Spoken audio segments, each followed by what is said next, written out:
El cajón que respiraba. No sé en qué momento una morgue deja de ser un lugar de trabajo y se convierte en un sitio que te mira de vuelta. Yo lo entendí en 2018, cuando todavía era paramédico y me tocaban los traslados nocturnos en un hospital pequeño de la periferia de Saltillo, de esos que por fuera parecen dormidos y por dentro no descansan nunca. La morgue estaba al fondo, pasando un pasillo angosto que olía a cloro viejo, metal húmedo y ese frío que se mete en los huesos aunque traigas chamarra. Tenía una puerta pesada, con un vidrio opaco que no dejaba ver nada, y un letrero deslavado que decía acceso restringido. Ahí adentro trabajaba casi siempre el mismo encargado, don Eliseo, un hombre serio, de manos grandes y ojos cansados. Nunca le vi miedo en la cara, pero sí una costumbre rara. Antes de abrir cualquier cajón, tocaba el metal con los nudillos, como si pidiera permiso. Esa noche nos trajeron a un hombre sin identificación. Lo encontraron cerca de las vías, sin más pertenencias que un pantalón roto y una chamarra que parecía de otra época. No era la primera vez que llegaba alguien así. Lo triste se vuelve rutina rápido en un hospital, sin nombre, sin familia, sin reclamo. Lo colocamos en una camilla, llené el formato, lo trasladé por el pasillo con la rueda chirriando, y don Eliseo me esperó con las llaves. «Déjalo aquí», me dijo, sin mirarme del todo. «Yo me encargo». Lo subimos a la plancha. El cuerpo estaba frío, pero todavía no rígido, como si la muerte hubiera llegado hace poco y aún no se hubiera asentado. Tenía la boca entreabierta y esa expresión que a veces queda, como si la última idea se hubiera quedado atorada en la garganta. Don Eliseo hizo su rutina, revisó el número de ingreso, anotó algo y abrió un cajón del congelador. El metal rechinó como un lamento pequeño. Antes de meterlo, don Eliseo tocó el borde del cajón con los nudillos. ¿Siempre hace eso?, pregunté, más por curiosidad que por otra cosa. Él me miró por fin, con una seriedad que me quitó la sonrisa. «No todos se van igual», dijo. «Algunos se quedan oyendo». No quise seguir. Me fui al área de ambulancias con la sensación de haber escuchado algo que no me correspondía. Pasaron un par de horas de llamadas, un accidentado menor, papeleo, café tibio. A eso de las 2:30 de la madrugada, la enfermera de guardia me buscó porque faltaba una firma en el registro de traslado. Yo llevaba el portapapeles cuando volví al pasillo de la morgue. La puerta estaba entreabierta.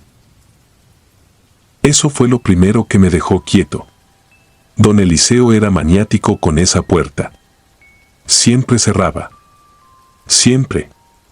Apreté el portapapeles como si fuera un escudo y empujé despacio. El frío me golpeó con una fuerza distinta, más seco, más profundo. Las luces de neón zumbaban.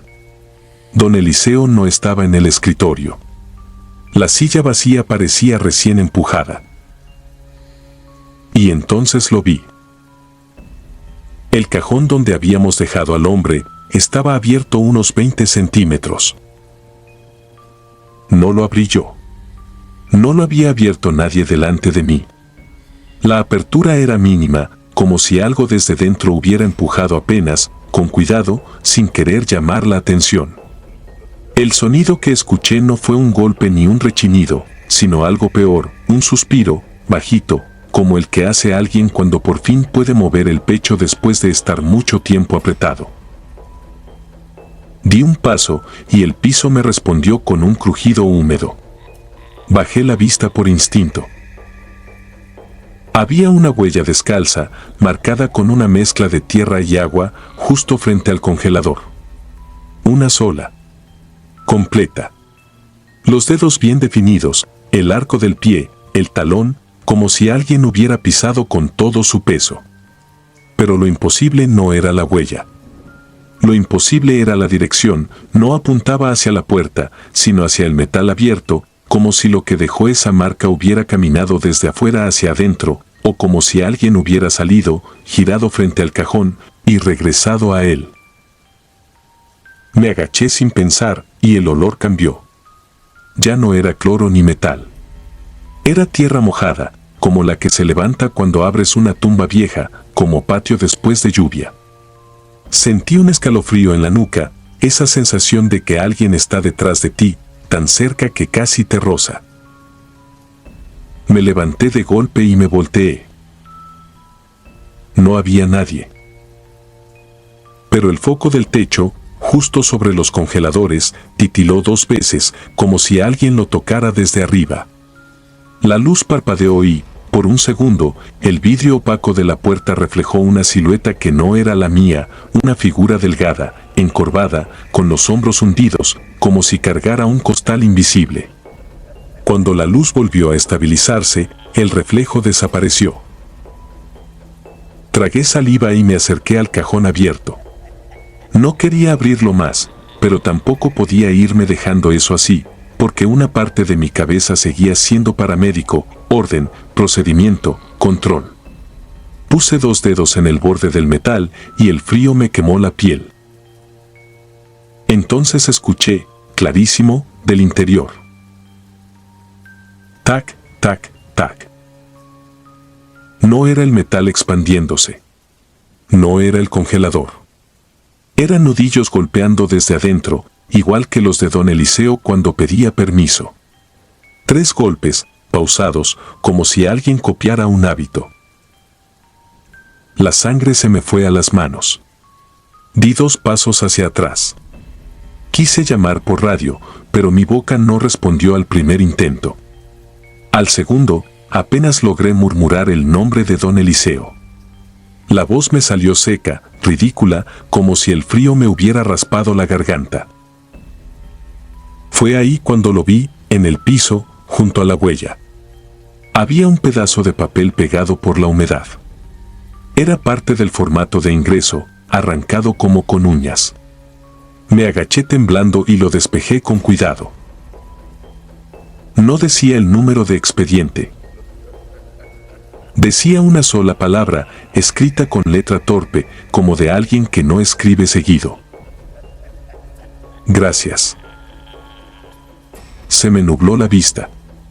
Quise convencerme de que alguien, un bromista, un interno, cualquiera, había entrado. Pero recordé las llaves, el control, el hospital dormido, la puerta pesada. Y recordé algo más, cuando lo subimos a la plancha, el hombre tenía las uñas negras, llenas de tierra, como si hubiera estado cavando, como si hubiera salido de algún lugar donde no entra la luz. Detrás de mí sonó la silla del escritorio. Un arrastre leve, apenas.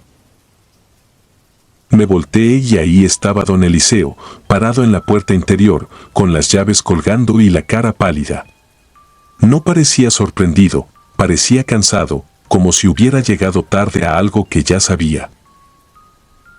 No dijo mi nombre. No preguntó qué hacía ahí. Solo miró el cajón entreabierto, la huella en el piso y el papel en mi mano. Luego se acercó, tocó el borde del metal con los nudillos y, con una calma que me partió por dentro, empujó el cajón hasta cerrarlo. El sonido del cierre fue suave, demasiado suave, como si adentro alguien hubiera acomodado su peso para no estorbar. Don Eliseo se quedó mirando el metal cerrado un buen rato, y cuando habló, lo hizo casi en un susurro. Hay gente que no tuvo nadie, dijo. Y cuando se dan cuenta, se levantan solos para irse a donde sea que los llamen. No buscan asustarnos. Solo, no quieren quedarse aquí olvidados. Quise preguntarle por el gracias, por los golpes, por la silueta en el reflejo. Pero la respuesta que temía era más grande que las preguntas. Y a veces el cuerpo sabe cuando conviene callarse para poder seguir viviendo. Me fui de ahí sin firmar nada. Dejé el portapapeles tirado en el escritorio, como si abandonar el papel fuera una manera de negar lo que acababa de pasar. No dormí en 2 días. Y desde esa noche, cada vez que paso cerca de una morgue, lo primero que me fijo no es en el letrero ni en la puerta. Es en el piso. Por si hay una sola huella descalza apuntando hacia adentro, como si alguien siguiera regresando una y otra vez a despedirse de su propio cajón.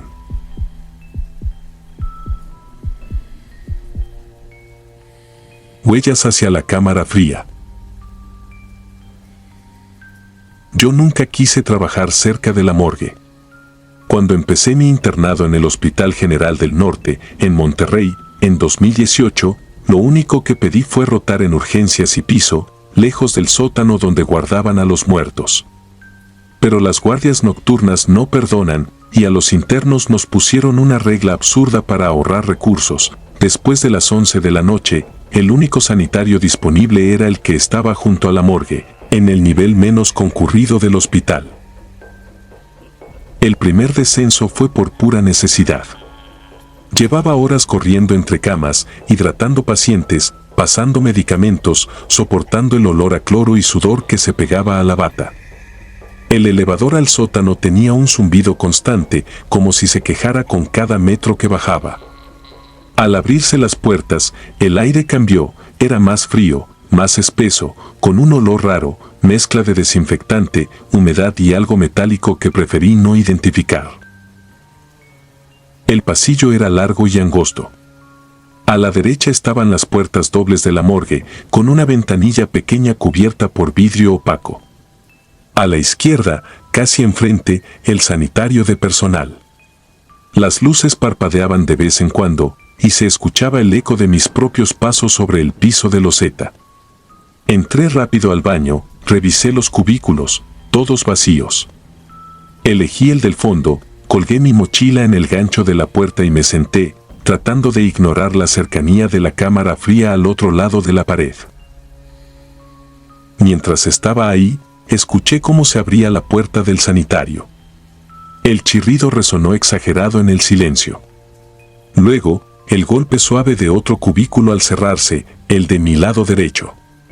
Alcancé a ver, por el pequeño espacio bajo la división, unos pies descalzos y pálidos, con las uñas mal cortadas y una cadena fina en el tobillo izquierdo. No me pareció extraño, supuse que sería alguna enfermera de descanso, o una paciente colada al baño de personal. Pasaron unos segundos de silencio, hasta que empezó. Un llanto suave, contenido al principio, como si la persona intentara aguantarse. Después se volvió más profundo, con sollozos entrecortados. Era un llanto triste, cansado, que parecía salir de muy adentro. Se me hizo un nudo en la garganta. No estaba en condiciones de consolar a nadie, pero me nació decir algo. Toqué con los nudillos la pared del cubículo, apenas un par de golpes. ¿Se encuentra bien?, pregunté, sin recibir respuesta. El llanto no paró, solo cambió. Se hizo más bajo, como si la persona intentara esconderlo. Terminé, me acomodé la ropa y, por inercia, tomé papel del dispensador. No sé por qué, pero sentí la necesidad de pasárselo, de hacer algo mínimo. Me agaché y extendí la mano por debajo de la división. Del otro lado, vi cómo los pies se giraban un poco hacia mí. Una mano huesuda, con la piel extremadamente blanca, tomó el papel sin llegar a tocarme. Antes de retirarla, alcancé a notar algo extraño, una pulsera hospitalaria, de esas de plástico blanco, completamente manchada de algo oscuro, como si la tinta del nombre se hubiera corrido. Salí del cubículo con el estómago apretado. Fui al lavabo, abrí la llave y empecé a lavarme las manos más de lo necesario, esperando escuchar el seguro del cubículo vecino, el sonido de la puerta, cualquier indicio de que la persona salía también. Nada. Solo el goteo del agua y el eco de mi respiración. Me miré en el espejo un momento, tratando de recomponer la cara de agotamiento, y salí del baño sin atreverme a mirar hacia atrás. Volví a urgencias y seguí la guardia como si nada. Pacientes descompensados, familiares desesperados, la rutina de siempre. A eso de las 6 de la mañana, cuando el cambio de turno ya estaba cerca, uno de los camilleros llegó preguntando por alguien que ayudara a llenar un formato de defunción. El médico de guardia estaba ocupado, así que me mandaron a mí al sótano para revisar el expediente de la fallecida y firmar como interno de apoyo. Bajé otra vez en el mismo elevador, con el mismo zumbido cansado. En el pasillo del sótano ahora había gente, 2 camilleros, una enfermera y el encargado de la morgue. En una camilla metálica, cubierta con una sábana blanca, estaba el cuerpo que iban a trasladar. Me acerqué para revisar la pulsera identificadora y corroborar datos. Levanté un poco la sábana a la altura de los pies. Primero vi la cadena fina en el tobillo izquierdo. Luego, los mismos pies pálidos, las uñas mal cortadas. Sentí cómo se me aflojaban las piernas. La pulsera hospitalaria estaba ahí, toda manchada de tinta corrida, ilegible. Era exactamente la misma mano que había visto bajo la división del baño. Me alejé de golpe y el encargado de la morgue me miró raro. ¿Todo bien, doctor?, preguntó, sin mucho interés. Asentí como pude, terminé el trámite casi en automático y subí a la superficie con la sensación de traer hielo en el estómago. Cuando al fin terminó la guardia y salí del hospital, el sol ya estaba alto, pero yo seguía sintiendo el frío del sótano pegado a la piel. Los días siguientes intenté convencerme de que estaba exagerando. Pensé que quizá la mujer había muerto después de que coincidimos en el baño. Busqué su nombre en el sistema. Fallecida 2:15 de la mañana, paro cardiorrespiratorio. Hora en la que, según recordaba, yo seguía corriendo arriba entre pacientes. Le pregunté a una enfermera de piso si habían llevado a alguna señora al sanitario del sótano esa noche. Me dijo que no, que la mujer llevaba horas en paro, que la bajaron directamente del área de choque a la morgue sin pasar por ningún baño. La idea me obsesionó. Empecé a evitar ir al sanitario durante la noche, aguantándome todo lo posible. Pero en una guardia especialmente pesada, con café y suero encima, no tuve opción. Bajé nuevamente al sótano a las 3 de la mañana. El pasillo estaba más silencioso que nunca. Abrí la puerta del baño procurando no hacer ruido, revisé los cubículos, todos abiertos. Entré al mismo de la primera vez, más por inercia que por decisión. Estaba tratando de convencerme de que no pasaría nada cuando el chirrido de la puerta volvió a sonar. No vi sombras por debajo, pero escuché claramente el golpe de un cubículo al cerrarse. Esta vez no fue el de al lado, sino el de la entrada. Mi respiración se aceleró. Los segundos se estiraron. De pronto, sonidos suaves de pasos descalzos sobre la loseta, el típico chasquido húmedo. Se acercaban. Se detuvieron frente a mi puerta. Algo rasguñó el lado exterior del metal, una caricia lenta de uñas. Luego, el sonido de algo húmedo deslizándose hacia abajo. Me agaché, temblando, y lo vi, el agua del piso se estaba manchando de huellas, como si pies invisibles empapados estuvieran parados justo frente a mí.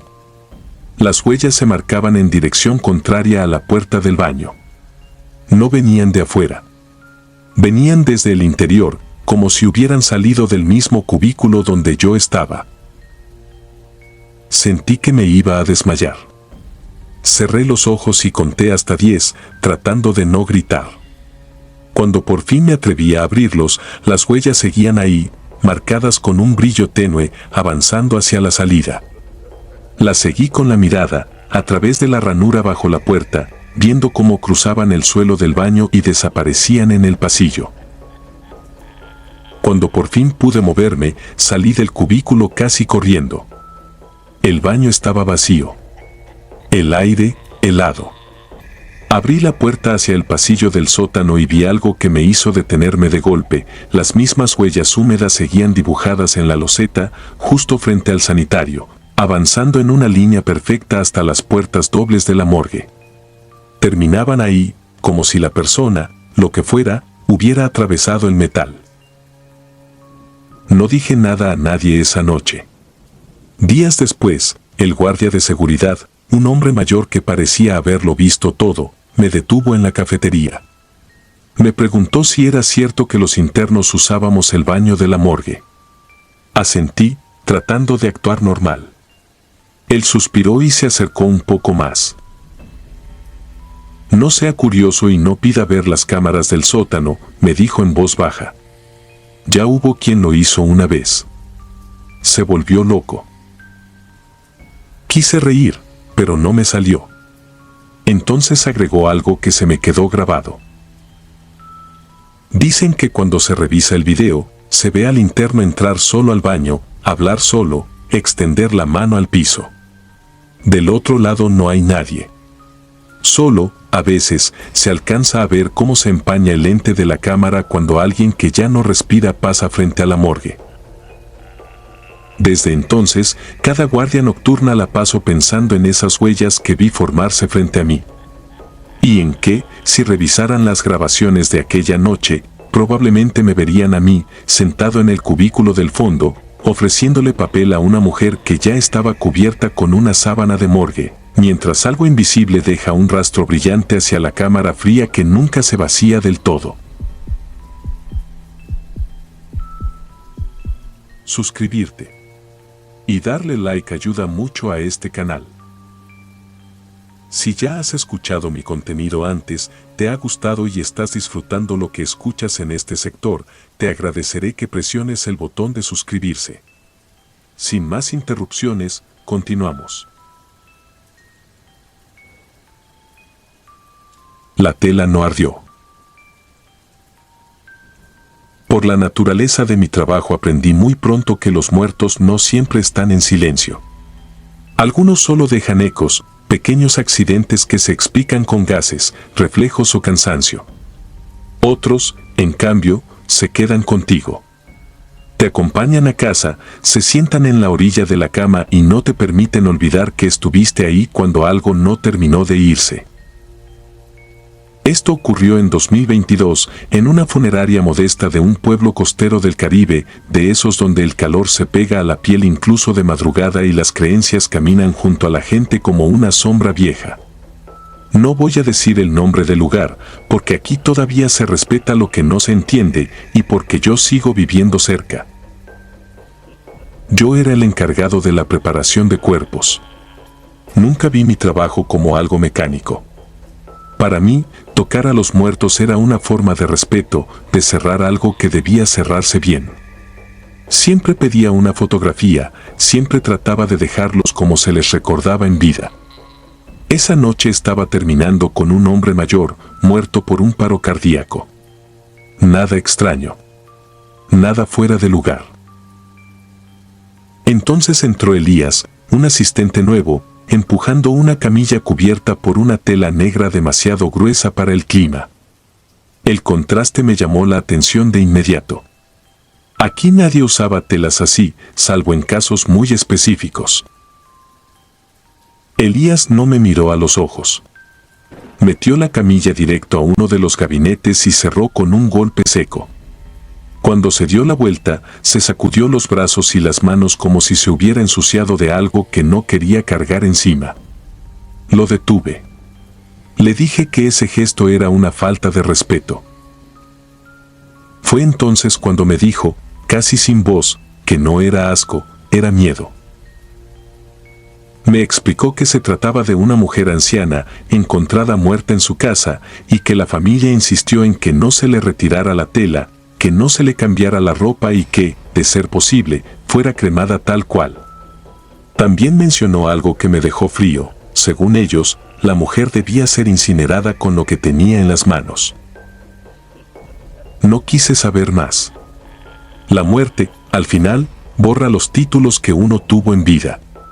Bruja o no, pensé, ya no importaba. Salí a hablar con la supuesta familiar. Era una mujer mayor, demasiado serena para alguien que acababa de perder a alguien cercano. Me observó de pies a cabeza con una atención incómoda, como si midiera algo que yo no podía ver. Le ofrecí preparar el cuerpo, vestirlo mejor, permitir una despedida.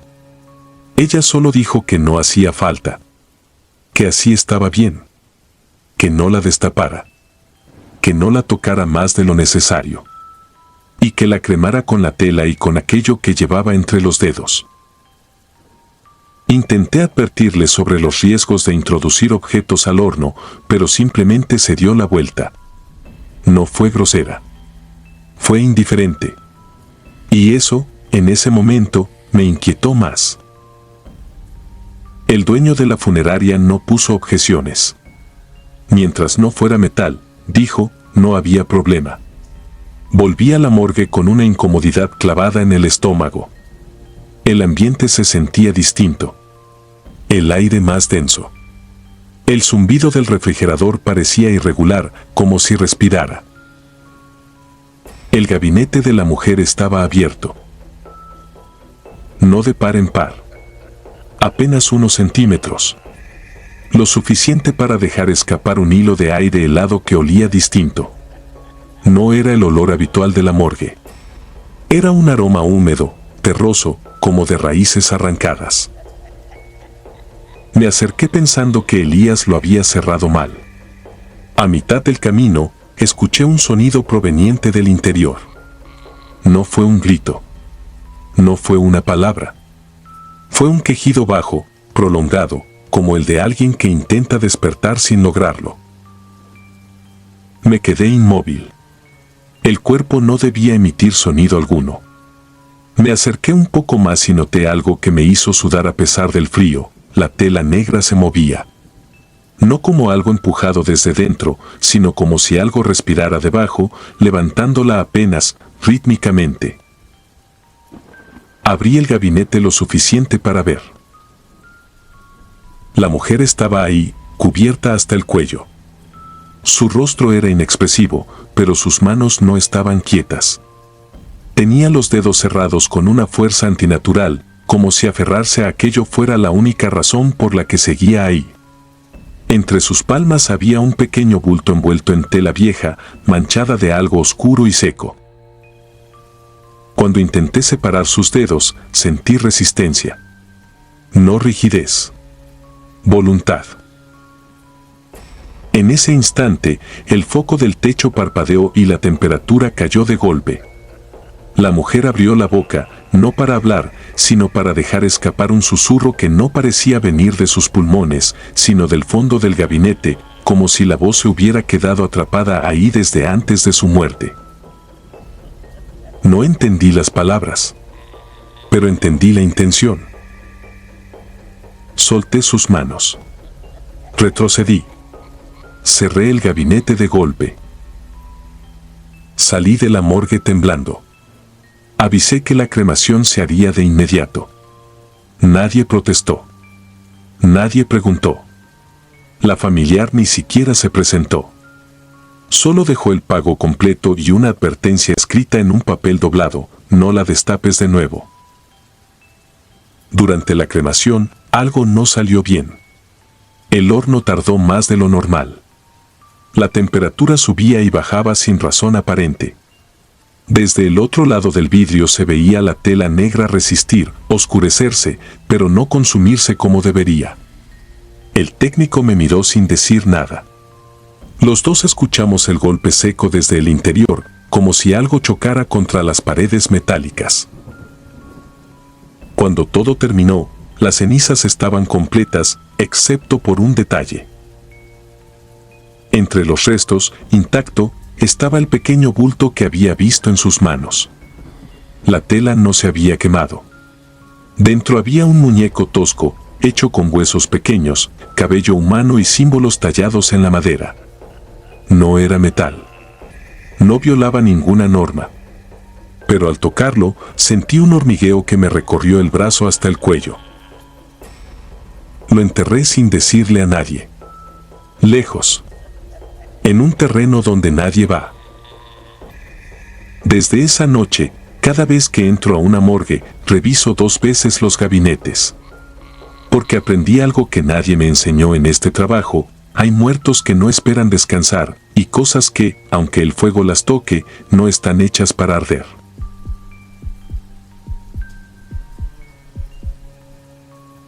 El turno que nadie firma.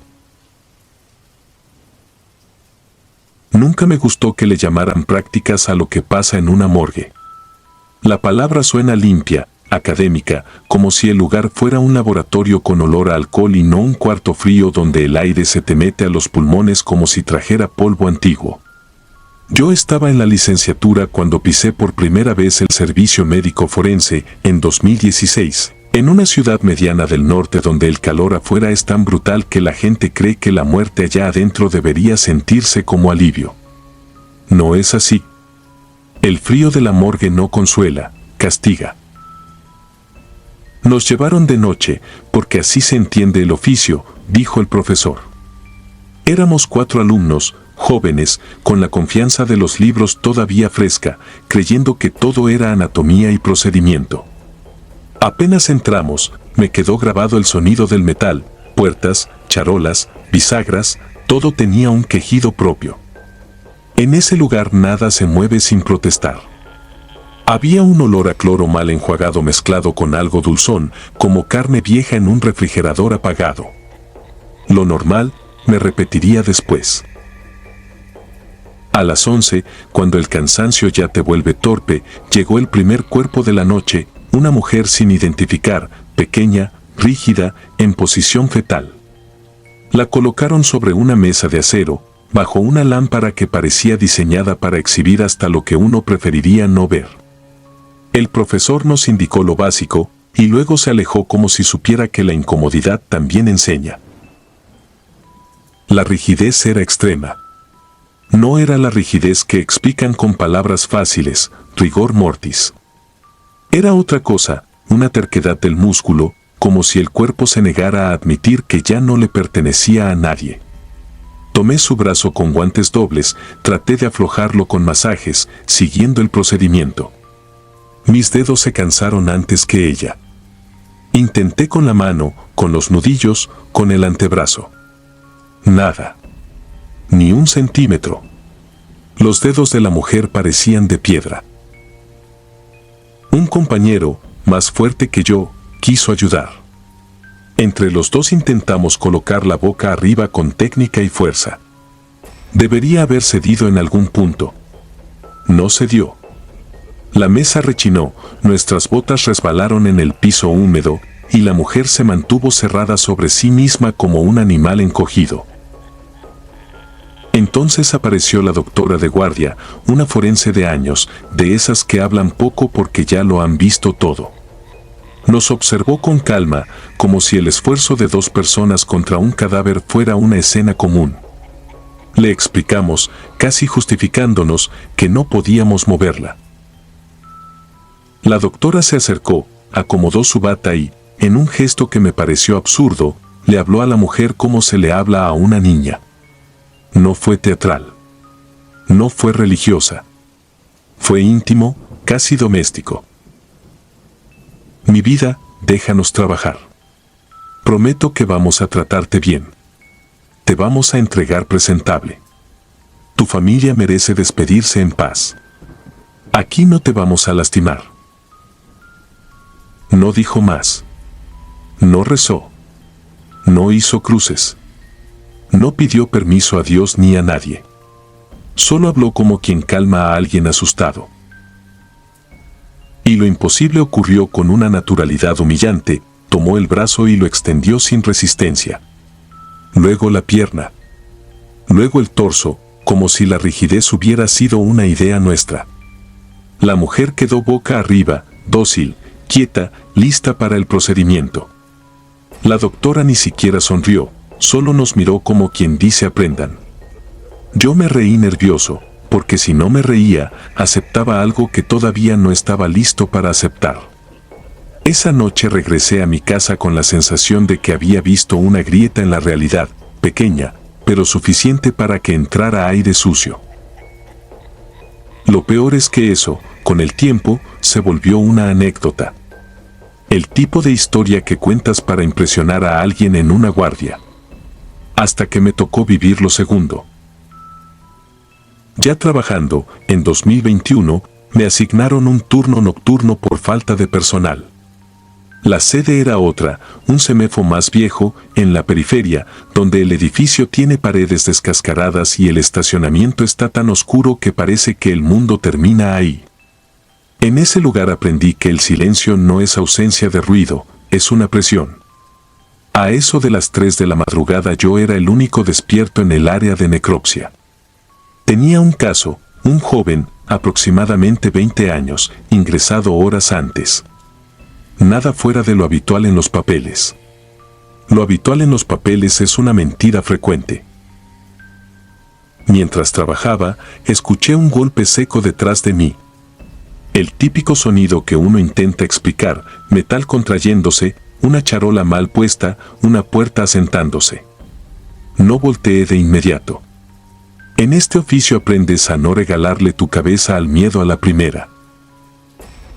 El golpe se repitió, más claro, más dirigido. Venía de los congeladores. Me quedé inmóvil, con el bisturí en la mano, sintiendo como el guante se me pegaba al sudor aunque el cuarto estuviera helado. Pensé en los sellos, en los cierres, en la lógica. Pensé en ratas. Pensé en un compañero haciéndome una broma. No había nadie. Ni pasos, ni sombra, ni el sonido de una radio en otra sala. Nada. Entonces escuché una voz. No fue un grito de película. Fue un murmullo lastimado, con la garganta cerrada por el frío y el pánico, como cuando alguien habla después de llorar mucho. ¡Ayuda! Se me erizó la nuca.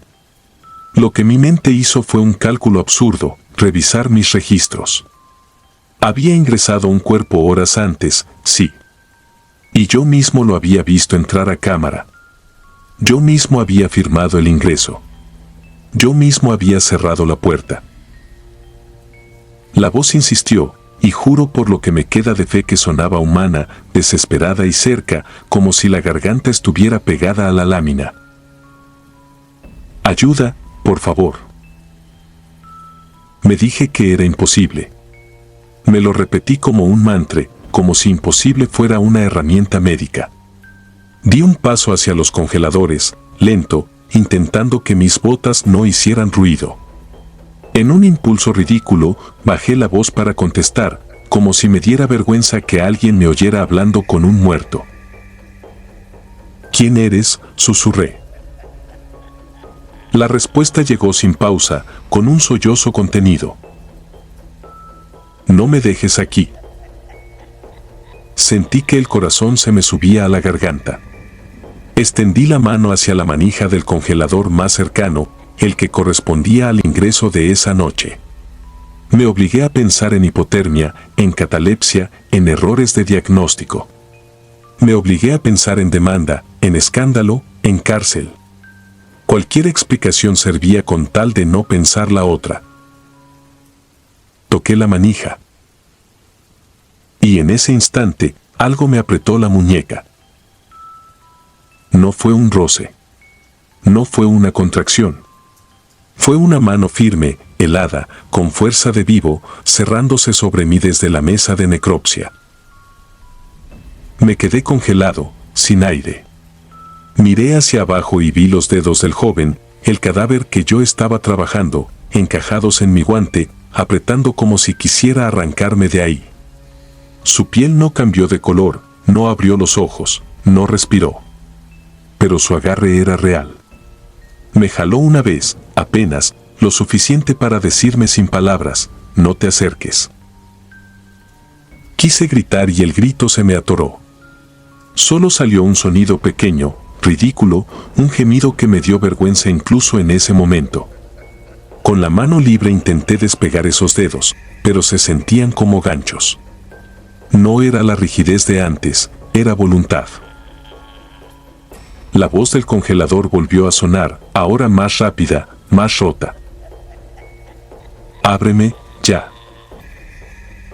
Y con ese ya sentí que el metal alrededor vibraba, como si alguien golpeara desde adentro con la frente, con los hombros, con lo que tuviera. La morgue entera pareció responder con ecos. Mi cuerpo entró en un estado de obediencia animal, solté el bisturí, recé sin palabras, y con un tirón desesperado logré liberar mi muñeca. El guante quedó marcado, estirado, como si alguien hubiera intentado llevárselo. No corrí. No pude. Solo retrocedí, mirándolo todo sin parpadear, esperando que el joven se incorporara, esperando que el congelador se abriera solo. Nada pasó. Los golpes cesaron de golpe, como si alguien hubiera apagado un interruptor. En ese silencio súbito escuché mis propios dientes castañear. Y entonces, desde el pasillo, se oyó una puerta y pasos apurados. Entró un compañero, despeinado, pálido, con el radio en la mano. ¿Gritaste?, me preguntó. Negué, aunque sabía que sí. Me miró la muñeca. Tienes la mano roja. Quise explicarle. Quise señalar el congelador. Quise decirle que alguien estaba vivo ahí adentro, que alguien pedía ayuda, que yo había escuchado su voz y que el cadáver me había sujetado para impedirme abrir. Pero mi boca eligió otra cosa, el instinto de sobrevivir a la vergüenza. No sé qué pasó, dije, y me odié por decirlo. Mi compañero, sin preguntar más, caminó hacia los congeladores para revisar. Yo quise detenerlo, y no pude. Lo vi acercarse, tocar las puertas, comprobar números. Todo estaba cerrado, sellado, normal. Abrió el compartimento correspondiente al ingreso de esa noche. Adentro, el cuerpo estaba donde debía estar, quieto, rígido, con la cara congelada en una expresión neutra. No habló. No dijo ¿ves? Solo cerró y se quedó mirando un segundo de más, como si algo no cuadrara. ¿Qué?, le pregunté. Tardó en contestar. Luego, en voz baja, sin mirarme, dijo: Ese no es el mismo que ingresamos.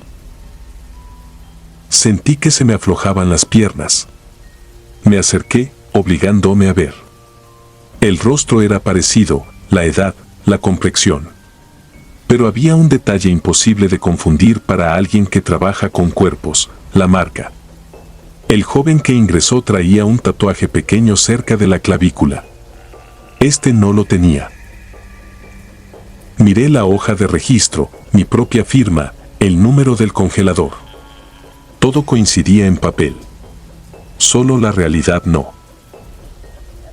Esa madrugada no terminamos la necropsia. La suspendimos con una excusa administrativa. Mi compañero no quiso hablar del tema, y yo menos.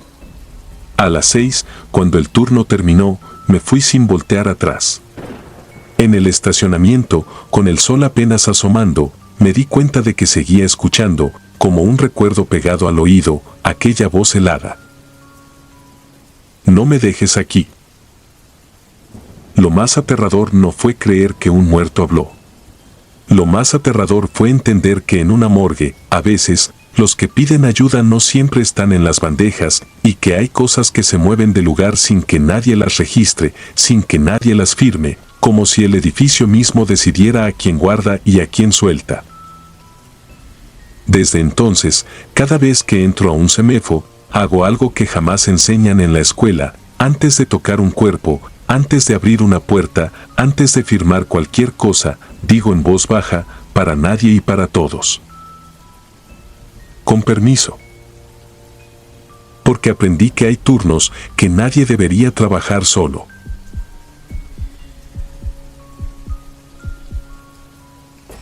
Turno de medianoche en el sótano 3. Nunca quise trabajar con muertos.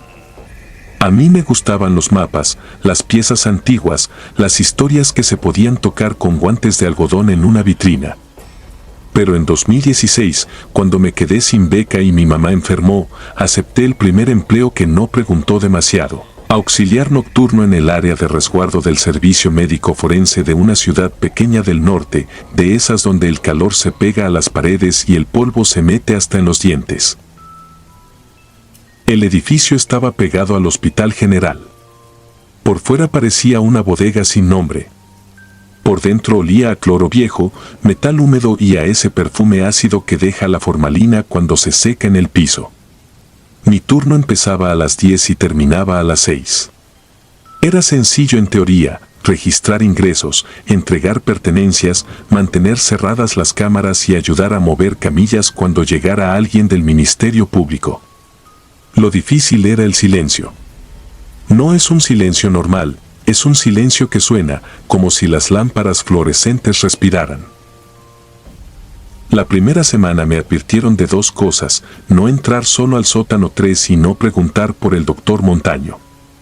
Me lo dijo el paramédico que me enseñó la bitácora, como si fuera una regla de seguridad industrial. Yo asentí. En un lugar así aprendes rápido que la gente inventa supersticiones para poder dormir. El sótano 3 era una zona vieja, detrás del área de refrigeración. No lo usaban para nada, según el plano pegado en la oficina. Una puerta de lámina con pintura descarapelada, una chapa sin manija y un letrero deslavado: almacén. Siempre estaba cerrada. A veces, cuando pasaba con la carpeta de registros, me llegaba un olor distinto desde ahí, cera apagada, como de veladora fría, y algo parecido al cabello quemado. La noche que todo cambió fue un martes. Lo recuerdo porque el aire acondicionado del pasillo se había descompuesto y el sudor me resbalaba por la espalda debajo de la bata. Entró una unidad a las 11 con una bolsa negra. El policía que la acompañaba venía callado, con el gesto de quien trae un secreto. Firmó, entregó papeles, y antes de irse dejó caer una frase, sin mirarme: que no se la lleven al 3. No le pregunté nada. No quería que me respondiera. Más tarde llegó Montaño. No lo había visto en varios turnos. Era un hombre flaco, de barba cortada al ras, ojos hundidos, manos de uñas impecables. Nunca levantaba la voz. Caminaba como si no pisara, como si midiera el ruido de cada paso. A esa hora, el resto del personal ya se había ido. Quedábamos yo, un camillero viejo llamado Chayo y Montaño. Montaño revisó la bitácora y me pidió la llave del refrigerador número 4, donde había ingresado la bolsa. Se la di. Noté que traía un maletín que no era del servicio, piel oscura, herrajes dorados, demasiado elegante para ese lugar. También vi que, colgando del cuello por dentro de su camisa, asomaba un cordón con algo metálico, como una medalla. No era raro que un médico de guardia revisara cuerpos a deshoras. Lo raro fue que no abrió el refrigerador. En lugar de eso caminó directo a la puerta del almacén del sótano 3, sacó una llave que yo nunca había visto y la giró con una facilidad demasiado ensayada. Yo estaba sentado en recepción, pero el pasillo tenía eco. Escuché el chirrido de la lámina, el golpe suave de la puerta al cerrarse, y luego, un sonido que no correspondía a herramientas ni a metal. Un murmullo. Como si alguien rezara sin prisa, con la boca pegada a la pared. Me quedé quieto. En esos lugares, el miedo siempre empieza por lo mismo, por una duda mínima. ¿Será el aire? ¿Será una radio? ¿Será el refrigerador vibrando? Pero aquel murmullo era distinto. Tenía cadencia, como una oración repetida. Y lo peor, a ratos parecía contestarse a sí misma desde más adentro. Fui por Chayo, que estaba tomando café junto a la tarja. ¿Oyes eso?, le pregunté. Chayo ni volteó. Apretó la taza con los dedos y supe que sí lo oía porque tenía la mandíbula tensa. No te metas, dijo, y bajó la voz. Tú nomás registra. Eso es cosa de arriba. Arriba en el CEMEFO significaba todo y nada, autoridades, jefes, arreglos. Yo regresé a mi silla, pero ya no pude concentrarme. En el monitor de cámaras, el pasillo del sótano 3 estaba en blanco. No porque fallara, alguien había movido la cámara hacia la pared, de modo que solo se veía pintura amarilla y una esquina de techo. Lo hice sin pensarlo demasiado, tomé mi celular y activé la grabadora de audio. Lo escondí en el cajón, dejándolo apenas abierto. Quería convencerme de que lo que escuchaba no era real. Quería, al final, tener algo que me demostrara que mi mente exageraba. El murmullo duró casi 15 minutos. Después, silencio. Y entonces, un golpe desde adentro, como cuando algo pesado cae sobre metal. Un segundo golpe. Un tercero, más suave, como si alguien arrastrara la uña por la lámina. Chayo se puso de pie sin decir nada y empezó a cerrar con llave las puertas internas, como quien sigue un protocolo viejo aprendido a golpes. La puerta del sótano 3 se abrió de nuevo. Montaño salió ajustándose las mangas. Parecía tranquilo, pero su frente estaba perlada de sudor. No traía el maletín. Y lo que me hizo helar las manos fue que, al pasar junto a la recepción, miró directo a la cámara que estaba apuntando a la pared, como si supiera exactamente que yo estaba mirando. ¿Cuánto falta para el cambio de turno?, me preguntó. Le dije la hora. Respondió con un bien seco y se metió al área de preparación sin encender más luces de las necesarias. Yo escuché el sonido de la tarja, el chorro de agua, un golpe metálico de bandeja y de pronto, algo que no era parte del trabajo, un ruido húmedo, como un suspiro ahogado, que venía del pasillo del sótano 3. Me levanté. No para ir al sótano 3, eso me repetía, sino para comprobar que la puerta seguía cerrada. Crucé el pasillo con pasos cortos, tratando de no hacer ruido, como si el piso pudiera delatarme. Cuando llegué, la puerta estaba cerrada. Pero la chapa estaba tibia. Tibia, como si la hubiera tocado a alguien hace un segundo. Apoyé la oreja. Y escuché mi nombre. No fue una voz clara, no fue como una persona hablando. Fue peor, fue como si lo dijeran desde muy lejos, bajo agua y al mismo tiempo desde adentro de mi cráneo. Mi cuerpo reaccionó antes que mi mente, retrocedí y golpeé la pared con el hombro.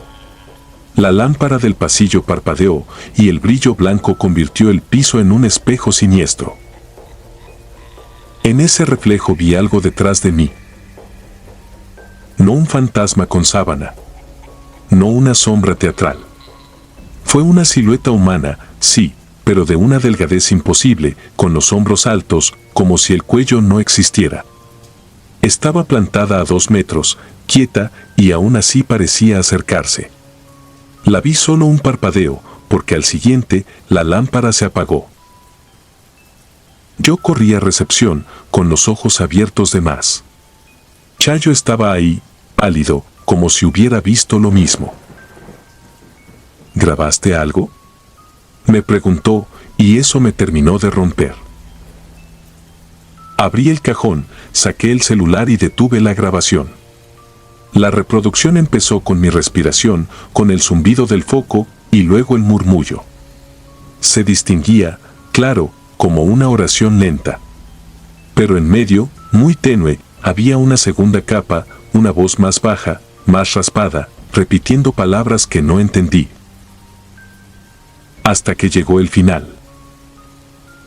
Después de los golpes, se escuchó un silencio largo. Y entonces, con una claridad absurda, una voz dijo: «Gracias por traerlo». No decía traerla. No decía traerlos. Decía traerlo.